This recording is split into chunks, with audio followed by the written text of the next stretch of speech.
Happening now around the Ozarks, a multi-million-dollar mess is finally getting cleaned up in Baxter County, Arkansas. Taxpayers will be footing the bill for the failed Nabors landfill for decades to come. Now, up until this story, we haven't seen inside the landfill. Now, the Arkansas Department of Environmental Quality granted us access for you to look at the progress being made.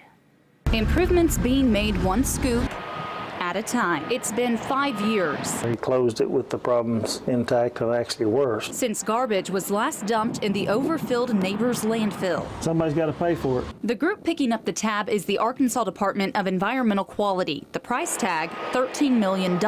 That's down from the original estimate of $18 million.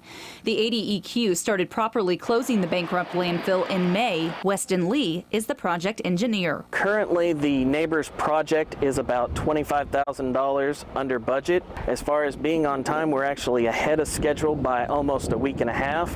You have to dig deep under this mound of trash to understand where the trouble originated.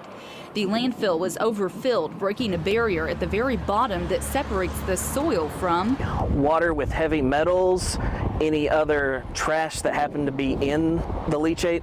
If left uncontrolled, the leachate from Nabors landfill could seep into the watershed and end up here at Norfolk Lake, which is a major water supply for people of Baxter County. The leachate is now properly being drained and hauled to the Springfield Water Treatment Plant to be disposed. 3 major areas of the landfill are now being fixed. First, contract crews relocate the existing waste. The contractor has drilled gas wells to allow the release of methane to prevent any explosions of that nature. We then graded, sloped, and smoothed out the earthen soils there. And eventually, closure turf is installed with sand infill.